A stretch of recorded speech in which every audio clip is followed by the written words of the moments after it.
Hello friends, आज हम पढ़ेंगे कक्षा 6वीं विज्ञान विषय का अध्याय 2 हमारा पर्यावरण। तो सबसे पहले हमें जानना है कि पर्यावरण किसे कहते हैं। पर्यावरण को समझने के लिए पर्यावरण के घटक को पहले समझना होगा। तो यहाँ शुरू करते हैं हम। आप जानते हैं कि हमारे चारों ओर कई प्रकार की चीज़ें पाई जाती हैं, जैसे हवा, पानी, मिट्टी, पौधे, जंतु आदि। इन सब से मिलकर हमारा पर्यावरण बनता है और इन्हें पर्यावरण के घटक कहते हैं। क्या बता रहा है इस लाइन में कि हमारे चारों ओर कई प्रकार की चीज़ें पाई जाती है, जैसे हवा, पानी, मिट्टी, पौधे, जीव जंतु और भी कई प्रकार के। तो ये जो चीज़ें हैं जो पाई जाती है हमारे चारों ओर, इन्हें कहते हैं घटक और इन्हीं से मिलकर बनता है हमारा पर्यावरण। पर्यावरण के घटक दो प्रकार के होते हैं। पहला होता है सजीव और दूसरा होता है निर्जीव। सजीव और निर्जीव घटक, सजीव और निर्जीव घटक मिलकर ही हमारा पर्यावरण बनाते हैं। पौधे एवं जंतु सजीव घटक हैं और वायु, जल, मिट्टी, प्रकाश आदि निर्जीव घटक है। अब हमें समझना यह है कि सजीव घटक और निर्जीव घटक में अंतर क्या है। तो सबसे पहला चीज़ देखिए कि पौधे एवं जंतु वे घटक जिनमें जीवन होता है, जो जीवित होते हैं, वे कहलाते हैं सजीव घटक। और जिनमें जीवन का अभाव होता है, जिनमें जीवन नहीं होता है, वह कहलाते हैं निर्जीव घटक। अपने आसपास पाई जाने वाली वस्तुओं की सूची बनाइए और सारणी 2.1 को कॉपी में बनाकर सूची के आधार पर इसे पूरा कीजिए। आगे एक सारणी दी हुई है जिसे हमें पूरा करना है। यहाँ देखिए, यह है सारणी। यहाँ निर्जीव घटक लिखना है और यहाँ पे सजीव घटक। सजीव घटक को दो भागों में बांटा गया है, पौधे और जंतु। इसे भी हम आगे पढ़ेंगे कि पौधे और जंतुओं में अंतर क्या है। तो निर्जीव घटक के अंतर्गत क्या क्या आ जाएगा, देखिए यहाँ देखिए, निर्जीव घटक में आ जाते हैं पत्थर, लोहा, बर्तन, कपड़े। ये सभी बेजान चीज़ें हैं, इनमें जीवन नहीं होता है। और सजीव घटक में देखिए, पौधे में आ जाएंगे बहुत सारे पौधे हम जानते हैं, जिनमें से कुछ हैं आम, बरगद, गुलाब, नीम। जंतुओं में बकरी, गाय, शेर, कुत्ता, मनुष्य, ये सारे जंतुओं में आ जाएंगे। तो इस प्रकार सजीव और निर्जीव घटक मिलकर किसका निर्माण करते हैं, पर्यावरण का निर्माण करते हैं। आगे देखते हैं। आप जानते हैं कि जीवधारी दो प्रकार के होते हैं। अब हम जान गए हैं कि जीवधारी मतलब सजीव, जिनमें जीवन होता है, उन्हें कहते हैं जीवधारी या सजीव। दो प्रकार के होते हैं, पौधे और जंतु। आपने देखा होगा कि अधिकांश पौधों की पत्तियों का रंग हरा होता है। कैसा होता है, हरा। बहुत सारे पौधों की पत्तियों का रंग हरा होता है। कुछ पौधों के तने भी हरे होते हैं। यह हरा रंग किसकी वजह से होता है, क्लोरोफिल नामक पदार्थ के कारण होता है। किसकी वजह से, क्लोरोफिल नामक पदार्थ के कारण। क्लोरोफिल होने के कारण पौधे पानी और कार्बन डाइऑक्साइड के द्वारा सूर्य प्रकाश की उपस्थिति में स्वयं भोजन बनाते हैं।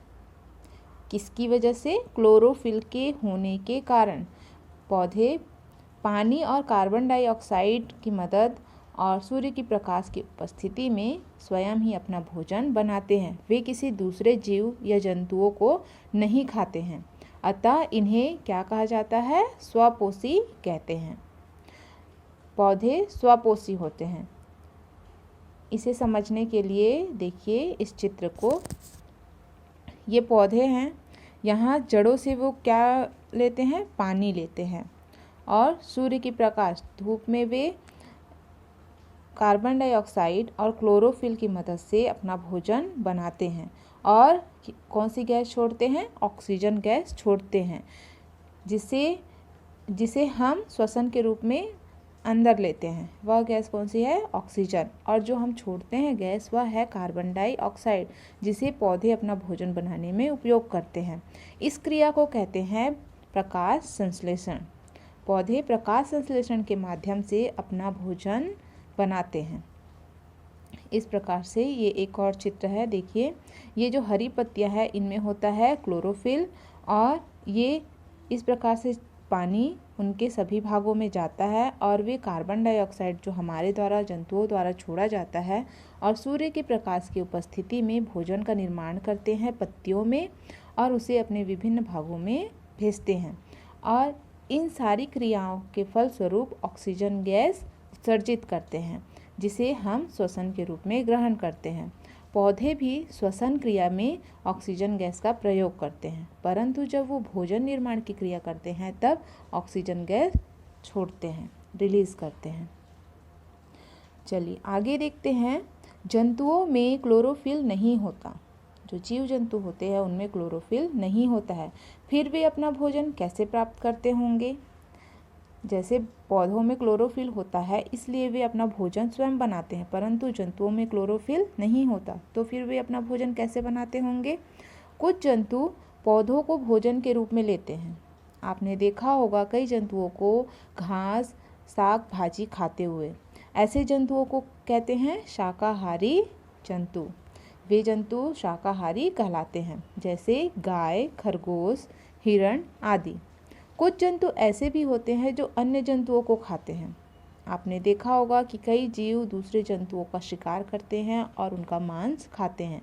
ऐसे जीवों को जो सिर्फ मांस खाते हैं उसे कहते हैं मांसाहारी जंतु, जो सिर्फ मांस खाते हैं, घास नहीं खाते, जैसे भेड़िया, बाघ, सिंह, शेर आदि। तीसरे प्रकार के जंतु सर्वाहारी जंतु होते हैं, जो शाक भी खाते हैं, मतलब पौधों को भी भोजन के रूप में खाते हैं और जंतुओं को भी खाते हैं, जैसे है मनुष्य, कौवा, कुत्ता आदि, जो पौधे एवं अन्य जंतुओं दोनों को भोजन के रूप में लेते हैं। शाकाहारी, मांसाहारी एवं सर्वाहारी जंतु अपना भोजन स्वयं नहीं बनाते, अतः इन्हें क्या कहते हैं? परपोषी कहते हैं। पौधों को कहते हैं स्वपोषी, और जो अपना भोजन स्वयं नहीं बनाती, दूसरे जंतुओं पर निर्भर होते हैं, उसे कहते हैं परपोषी। क्योंकि हरे पौधे ही क्लोरोफिल की सहायता से अपना भोजन बनाते हैं, अतः उन्हें उत्पादक कहते हैं। क्या कहते हैं? उन्हें उत्पादक कहते हैं। ये इम्पॉर्टेंट है। पौधे अपना भोजन स्वयं बनाते हैं इसलिए वे कहलाते हैं उत्पादक, तथा जंतुओं को उपभोक्ता कहा जाता है। वे उपभोक्ता कहलाते हैं जो पौधों को खाते हैं या दूसरे जीवों को खाते हैं। उत्पादक और उपभोक्ताओं को पहचानिए। चित्र में उत्पादक और उपभोक्ताओं को हमें क्या करना है? पहचानना है। ये देखिए पर्यावरण के सजीव घटक है, इनमें हमें उत्पादक और उपभोक्ताओं को पहचानना है। तो आप देखेंगे जितने भी हरे पौधे हैं सभी क्या हैं? उत्पादक है, और जो जीव है, जंतुएं हैं, जो जंतु है वे कहलाते हैं उत्पादक। उसमें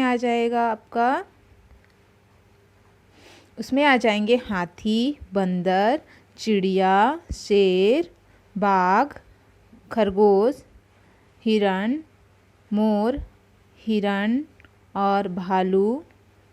ये सारे क्या हैं? उपभोक्ता हैं। ये जो घास है, पौधे हैं, पेड़ है, ये सारे उत्पादक हैं।